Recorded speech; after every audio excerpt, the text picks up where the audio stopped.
So hey dear, I am शिवाय और आप आ चुके हैं बकैत एक्सप्लेनर पर। दोस्तों, आज जिस मूवी को हम एक्सप्लेन करने जा रहे हैं उसका नाम है एजाइलम, जो कि रिलीज हुई थी ईयर 2005 में। और आज की इस मूवी में देखोगे आप एक ऐसी हवसी लड़की को जिसने तो हवस की सारी हदें ही पार कर दी, जिसके बाद ये हवस उसे कहां कहां ले जाएगी ये सब आप आज की इस मूवी में देखने वाले हो। तो चलिए ज्यादा देर ना करते हुए हम मूवी का एक्सप्लेनेशन स्टार्ट करते हैं। परंतु उससे पहले मैं आपको बता दूं कि यदि आप ये वीडियो फेसबुक पर देख रहे हैं तो आप हमारे चैनल बकैत एक्सप्लेनर को यूट्यूब पर सर्च करके सब्सक्राइब कर सकते हैं, क्योंकि वहां पर हम ऐसी ही और भी ज्यादा इंटरेस्टिंग मूवीज को एक्सप्लेन करते हैं और वहां पर वीडियोस फेसबुक से पहले अपलोड हो जाती हैं। तो मूवी स्टार्ट होती है और हमें दिखाया जाते हैं मूवी के मेन कैरेक्टर्स, जिसमें से सबसे ज्यादा भरी हुई और सबसे ज्यादा हवसी और सबसे ज्यादा मेन कैरेक्टर है अपनी चुसनी, जो कि अपने हस्बैंड के साथ एक एजाइलम में आई हुई है। दोस्तों, यहाँ पर मैं आपको बता दूं कि जो इसका हस्बैंड है वो एक डॉक्टर है और यहाँ पर उसका ट्रांसफर हुआ है इस एजाइलम में और यहाँ पर इसे न्यूली ही अपॉइंट किया गया है। लेकिन मैंने बताया ना कि दीदी बिल्कुल भरी हुई है। यहाँ पर आते ही सबसे पहले इन्हें डॉक्टर साहब का इंजेक्शन चाहिए, परंतु यहाँ पर डॉक्टर साहब इतना ज्यादा थक गए थे कि उन्हें इंजेक्शन देने का बिल्कुल भी मूड नहीं था। और यहीं पर हमें पता चलता है कि डॉक्टर साहब अक्सर थके हुए रहते हैं और काम में इतना ज्यादा बिजी रहते हैं कि वो चुसनी को अपनी चुस्की दे ही नहीं पाते। और इस बात को लेकर के चुसनी दीदी अक्सर परेशान रहती हैं। खैर, ये सीन देख करके तो आपको समझ में आ ही गया होगा कि जब कुआं प्यासे को आने से ही मना कर दे तो प्यासा कहीं और ही जाएगा ना। खैर, अगले दिन हम देखते हैं कि डॉक्टर को यहाँ पर वेलकम पार्टी दी जाती है और यहीं पर चुसनी को पता चलता है कि इन डॉक्टर्स में से एक डॉक्टर्स वो भी है जिसे पेलमपाली में अच्छी डिग्री हासिल है। जिसके बाद वो उनके पास जाती है और बैठ करके पेलमपाली के अनेक विधियां और अनेक टिप्स और ट्रिक्स लेने लगती है, जिस पर हम भी देख पाते हैं कि भैया जी डॉक्टर भी एक नंबर के भरे हुए हैं। वो साफ साफ ऐसा ज्ञान पेल देते हैं कि ऐसा जरूरी नहीं है कि तुम जिससे प्यार करो सिर्फ उसके साथ ही पेलन कार्यक्रम करो, तुम किसी के साथ भी पिलवा सकती हो यदि तुम्हें उससे प्यार हो या ना हो। ये तो बस एक डिजायर है और ये किसी के साथ भी मिटाई जा सकती है। खैर, ऐसे करते करते यहाँ पर काफी दिन बीत जाते हैं और एक दिन चुसनी की मुलाकात होती है एक पेशेंट से। एक्चुअल में उसने अपनी ही वाइफ को मार दिया था और यहाँ पर हम देख पाते हैं कि चुसनी जैसे ही उसे देखती है उसे कुएं का एहसास हो जाता है, जिसके बाद वो उससे बात वगैरह करने की कोशिश करती है और यहाँ पर वो बंदा बताता है कि उसने अपनी वाइफ को इसलिए मारा था क्योंकि वो उसे चीट कर रही थी। खैर, इसके अलावा इनकी कुछ बातें होती है, जिसके अगले ही दिन हम देखते हैं अपना चूचा फूल लेकर के चुसनी के पास पहुंच जाता है और चुसनी भी ये देख करके समझ जाती है कि बंदा फूलों के बहाने चुसनी को चुस्की ऑफर करने आया है, जिस पर वो भी हामी भर देती है और वो बंदा वापस चला जाता है। जिसके बाद चुसनी अपना तैयार वैयार हो करके लाली लिपस्टिक क्रीम पाउडर लगा करके सीधा चूचा के पास पहुंचती है। जिसके बाद क्या ही फायदा हुआ दीदी तुम्हारी क्रीम पाउडर लाली लिपस्टिक का, क्योंकि चूचा भैया ऐसा पकड़ के पेलते हैं ना पता चलता है कहाँ काजल है और ना पता चलता कहाँ मस्करा। खैर, उस दिन तो वो लोग पेल पाल के चाट पूछ के चद्दर झाड़ के चले आते हैं और किसी को भी पता नहीं चल पाता। परंतु यहीं पर दूसरी तरफ हम देखते हैं उस पेलन ज्ञानी डॉक्टर को, जिसके इरादे हमें अभी समझ में आ रहे हैं। वो उस दिन चुस्की को इसीलिए इतने सारा ज्ञान दे रहा था कि वो किसी के साथ भी पेलन कार्यक्रम करवा सकती है। इसका रीजन बस इतना ही था क्योंकि वो चाहता था कि चुसनी उसका ही चुस्कू ले ले। और यहाँ पर वो चुसनी की बिगड़ती हुई चाल देख करके ये बात नोटिस कर लेता है कि शायद चुस्की ने किसी की चुस्की ले ली है और वो उसके ही हस्बैंड की छुट्टी कैंसिल कर देता है। खैर, उसने ऐसा इसीलिए कर रखा था कि डॉक्टर साहब ज्यादा से ज्यादा टाइम घर पर रहें ताकि अपनी चुसनी किसी की भी चुस्की ना ले सके। और ऐसा होता भी है क्योंकि कुछ दिनों के बाद डॉक्टर साहब की मदर वो भी उनके साथ रहने आ जाती है, जिस वजह से अपनी चुस्की घर से बाहर ही नहीं निकल पाती और वो बाहर निकल नहीं पा रही है, जिस वजह से उसकी चुसनी भी मिस हो रही है। खैर, ऐसे करते करते काफी दिन बीत जाते हैं, पर एक दिन दादी जब चुसनी के बेटे को लेकर के बाहर गई होती है तभी यहाँ पर अच्छा मौका देख करके अपना चूचा अंदर चला आता है। पर चूचा बजा पाता उसका भूपा इससे पहले ही दादी वापस आ जाती हैं क्योंकि वो कुछ भूल गई थी। पर अच्छी बात ये थी कि अपना चूचा उनकी नजरों से बच जाता है। लेकिन यहाँ पर बुरी बात भी है और वो बुरी बात ये है कि वो बस तो दादी की नजरों से जाता है, परंतु यहाँ पर चुसनी का जो बेटा था वो उसे नोटिस कर लेता है और जब वो दादी के साथ जा रहा था तो वो दादी को सारी बातें बता देता है, जिस पर दादी समझ जाती है कि डॉक्टर साहब का जो थर्मामीटर है वो खराब हो गया है। जिसके अगले ही दिन हम देखते हैं कि चूचा एजाइलम से भाग जाता है और यहाँ पर इस बात का पूरा दोष अपने डॉक्टर साहब पर जाता है और जो इस एजाइलम का हेड था वो इस बात के लिए डॉक्टर साहब को जॉब से निकालने को डिसाइड करता है। परंतु यहाँ पर वही पेलन विधि वाला जो डॉक्टर है वो एक बार उन्हें रोक लेता है और उनसे कहता है कि डॉक्टर साहब बिल्कुल बैला गए हैं, उनको बिल्कुल अकल नहीं रही है, बस वो हमको लगता है घर में चाटते पूछते और पेलते खाते रहते हैं, जिस वजह से उनसे इतनी बड़ी गलती हो गई। इस बार उन्हें माफ कर दीजिए, अगली बार वो ऐसा कुछ भी नहीं करेंगे। उसने ऐसा इसलिए किया था कि अगर डॉक्टर साहब को वहां से निकाल दिया गया तो जो उसकी वाइफ की लेने की इन्होंने प्लान बना रखा है वो पूरा बर्बाद हो जाएगा ना।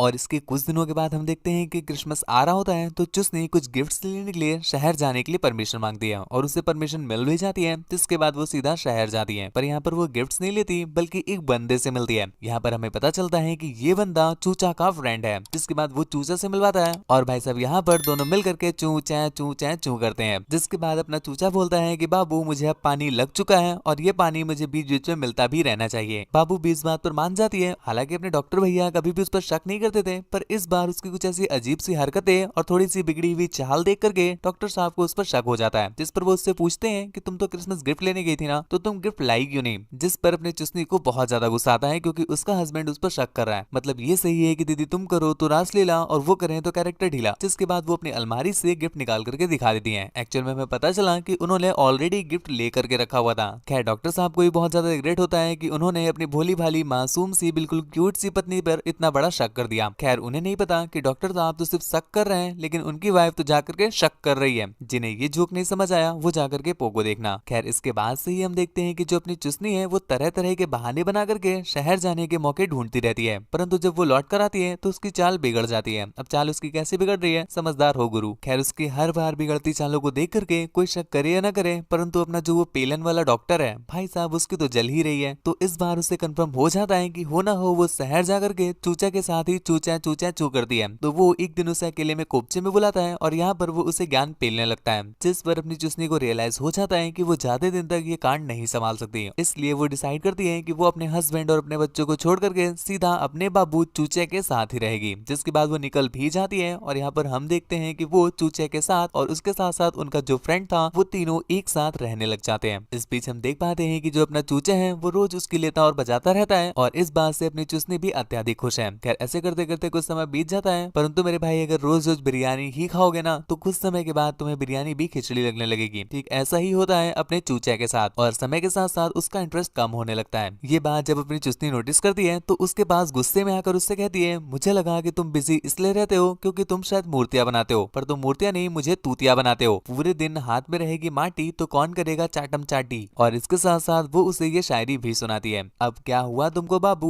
बंदूक कर दी क्या तुमने खाली, इतने दिनों से चलाई नहीं मिट गई है खुशहाली, क्यों नहीं रखते ख्याल मेरी म्याऊ म्याऊ का, उसकी भी मिट रही है अब लाली, क्या ख्याल रखने वाला अब बचा नहीं उतना शक्तिशाली, अगर ऐसी कोई समस्या है तो दिखाओ जाके बाबा बंगाली, क्योंकि तुम्हें नहीं पता बड़ी बेवफा होती है ये गहरी नाली, उसकी करनी पड़ती है रखवाली, क्योंकि वो कभी भी एक जगह न रुकने वाली, अगर तुमसे ना हुआ तो वो ढूंढेगी कोई मोटी डाली। ये सुनकर के अपने चूचे को बहुत ज्यादा गुस्सा आता है, जिस पर वो वहीं पर उसकी पटक्के लेने लग जाता है। जिसके बाद हम देखते हैं कुछ दिन और बीत जाते हैं और एक दिन जो उसका फ्रेंड था वो भी चुसनी की लेना चाहता है, और यहाँ पर वो जैसे ही ये कार्यक्रम स्टार्ट करता है इतने में ही दूसरी तरफ से उसे अपना चूचा देख लेता है। जिसके बाद वो उसे धर घंटा मुंह सुझा देता है और घर से भगा देता है। पर जाते जाते वो चुसनी को सजेस्ट करता है कि तुम्हें जल्दी से जल्दी चूचे से दूर हो जाना चाहिए, क्योंकि अब ये बिल्कुल पागल हो रहा है जैसे ये पहले था जब इसने अपनी वाइफ को मारा था। लेकिन यहाँ पर चुसनी अपने बाबू के प्रेम में इतना ज्यादा अंदर आ गई है कि उसे घंटा इस बात से फर्क कुछ नहीं पड़ता। यार यहाँ पर उनका फ्रेंड तो उनके घर से चला जाता है और ऐसे हम देखते हैं कि कुछ दिन बीतते जाते हैं और इस बीच जो अपना चूचे है उसकी जो गड्ढे वाली प्यास है अर्थात जो पानी लग गया था वो धीरे धीरे सूखने लगता है, और इस वजह से वो अब उसे अपना थर्मामीटर नहीं देते हैं। चुसनी जब इस बात को रियलाइज करती है तो उसे कहीं ना कहीं उसके फ्रेंड की बात सच लगने लगती है, ना ही वो उसे अपना थर्मामीटर देता है और बहुत ज्यादा गुस्सा करता है। जिसके बाद वो एक दिन जाकर के उसके फ्रेंड से मिलती भी है, जिस पर उसका फ्रेंड उसे सजेस्ट करता है कि उसे जल्दी से जल्दी यहाँ से निकल जाना चाहिए। परंतु दूसरी तरफ हम देखते हैं चूचे को जो कि इन्हें बतियाते हुए देख लेता है। जिसके बाद जब अपनी चुसनी घर आती है तो भाई साहब दे चुटिया दे चुटिया दे चुटिया दे चुटिया मुंह सुझा देता है। हालांकि अपनी चुसनी को यह बात बिल्कुल भी पसंद नहीं आती है, पर वो क्या ही करे। एक दिन जब वो शॉपिंग कर रही होती है तभी वहाँ पर पुलिस आ जाती है, जो कि चुसनी को पहचान लेती है और वो उसे सीधा एजाइलम वापस ले आती है। यहाँ पर दूसरी तरफ हम चूचे को देख पाते हैं, जिसे पता तो सब होता है, उसने देखा तो सब होता है, पर वो कुछ भी रिएक्ट नहीं करता। यहाँ पर एजाइलम में आने के बाद डॉक्टर साहब की उससे मुलाकात होती है और डॉक्टर उसे एक बार फिर से अपना लेते हैं, और यहाँ पर हमें पता भी चलता है कि डॉक्टर ने अब वो जॉब छोड़ दी है और वो कहीं और रहने लगे हैं। परंतु अपना चूचे इतनी जल्दी शांत बैठने वालों में से तो था नहीं, वो कुछ ना कुछ जुगाड़ करके उनके नए वाले घर का भी पता लगा लेता है। लेकिन यहाँ पर जो अपना पेलन वाला डॉक्टर था उससे पता चल जाता है कि चूचे ने उनके नए वाले घर का जुगाड़ लगा लिया है। जिसके बाद वो सीधा डॉक्टर साहब को फोन करके ऑलरेडी वार्न कर देता है। जिसके बाद हम देखते हैं अपना चूचा चुसनी से चुपके चुपके से मिलने लगता है, और यहाँ पर एक दिन जब ये चुम्मा चाटी कर ही रहे होते हैं कि इतने में ही जो डॉक्टर साहब थे वो पुलिस को भेज देते हैं, जिस वजह से अपने चूचे की लंका लग जाती है और उन्हें एजाइलम में डाल डाल दिया जाता है। परंतु दूसरी तरफ हवस से चूर जो अपनी चुसनी है वो अभी भी चूचे के बारे में ही सोचती रहती है। इसी चलते एक दिन जब वो नदी किनारे बैठी हुई थी और उनका बेटा नदी में खेल रहा था तो यहाँ पर दीदी बिल्कुल भी उस पर ध्यान नहीं देती और वो बेचारा नदी में डूब जाता है। और जब वो डूब रहा था, चिल्ला रहा था, तब भी दीदी अपने ख्यालों में डूबी हुई थी। हालांकि यहाँ पर सही समय पर उनका टीचर आ तो जाता है, पर वो गलत समय पर आया था क्योंकि सही समय निकल चुका था, अर्थात वो बेचारा नदी में डूबकर मर चुका था। जिसके बाद जब उसका फ्यूनरल वगैरह होता है तो इस बीच हम देख पाते हैं कि दीदी को कहीं ना कहीं इस बात का दुख है, जिसके बाद उन्हें मेंटल असाइलम में डाल दिया जाता है। जिसके बाद कुछ समय और बीतता है और हम देखते हैं कि अब वो थोड़ी सी ठीक हो गई है, जिसके बाद उसे डिस्चार्ज कर दिया जाता है। और यहाँ पर अब वो अपने डॉक्टर साहब के साथ ना रह करके बल्कि उस पेलम वाले डॉक्टर के साथ शादी करने का डिसाइड करती है। और इसी बीच उनके एजाइलम में एक फंक्शन रखा जाता है जहाँ पर वहीं के जो पेशेंट थे उन्हें भी इनवाइट किया जाता है। अब पेशेंट इनवाइट है तो भाई साहब अपना चूचा भी इनवाइट किया ही जाएगा, परंतु वो डॉक्टर उसे उस पार्टी में आने ही नहीं देता। दूसरी तरफ अपनी चुसनी जो कि आज तक चूचे का वेट कर रही थी और वो उस पार्टी में भी चूचे का वेट कर रही होती है, परंतु वो नहीं आता। और हम देखते हैं जब पार्टी एंड होती है तो दीदी पता नहीं कहां से सड़क के एजाइलम की छत पे चढ़ जाती है। मतलब तुम बौरप्पन देख रहे हो गुरु, एक अलग ही लेवल का है। और यहाँ पर हमें रियलाइज होता है कि जो अपनी चुसनी है वो कभी ठीक हुई ही नहीं थी, वो अभी भी एक मेंटल पेशेंट ही थी और इसी वजह से वो छत से नीचे कूद गई। खैर उसकी हेल्प करने के लिए अपना पेलेंट डॉक्टर उसकी तरफ हाथ बढ़ाता है, परंतु वो इस बात के लिए मना कर देती है, जिससे पेलेंट डॉक्टर को समझ में आ जाता है कि उसे उस पर घंटा इंटरेस्ट ही नहीं था। जिसके बाद फाइनली उसकी डेथ हो जाती है और मूवी के एंडिंग में हम डॉक्टर साहब को देख पाते हैं जिन्होंने चुसनी की वाइफ को ठीक अपने ही बेटे की ग्रेव के बगल में दफनाया था। और यहाँ पर इस सैड एंडिंग के साथ ये मूवी यहीं पर एंड हो जाती है। खैर मूवी हमें ये चीज दिखाकर जरूर जाती है कि हवस जितनी ज्यादा जरूरी है उतनी ही खतरनाक भी है। अगर हद पार कर दी जाए तो बुरे से भी बुरा हो सकता है, और जो कि अपनी चुसनी के साथ हुआ भी था। खैर मूवी आपको कैसी लगी हमें नीचे कमेंट सेक्शन में जरूर बताना। और एक चीज आप मुझे जरूर बताना कि मूवी में सबसे ज्यादा गहरा किसका कटा है, अपने डॉक्टर साहब का या पेलम डॉक्टर का या उसके बेटे का या फिर साक्षात चुसनी का। आपके अकॉर्डिंग किसका गहराई से कटा है नीचे कमेंट सेक्शन में जरूर बताइएगा। इसके साथ साथ मुझसे बात वगैरह करना चाहते हैं या फिर मुझे देखना चाहते हैं तो इंस्टाग्राम पर फॉलो करके मैसेज कर सकते हैं। मेरी इंस्टा आईडी है आपका शिवाय, जो कि आपको स्क्रीन पर दिख रही है, लिंक नीचे डिस्क्रिप्शन में दिया हुआ है। और मूवी को एंड करते करते आपको बता दूं कि यदि आप ये वीडियो फेसबुक पर देख रहे हैं तो हमारे चैनल बकायद एक्सप्लेनर को यूट्यूब पर सर्च करके सब्सक्राइब कर लीजिएगा, क्योंकि वहां पर हम ऐसी ही और भी ज्यादा तगड़ी तगड़ी मूवीज एक्सप्लेन करते हैं जो कि फेसबुक पर नहीं आती। खैर आज के लिए बस इतना ही। Thank you, bye bye, signing of.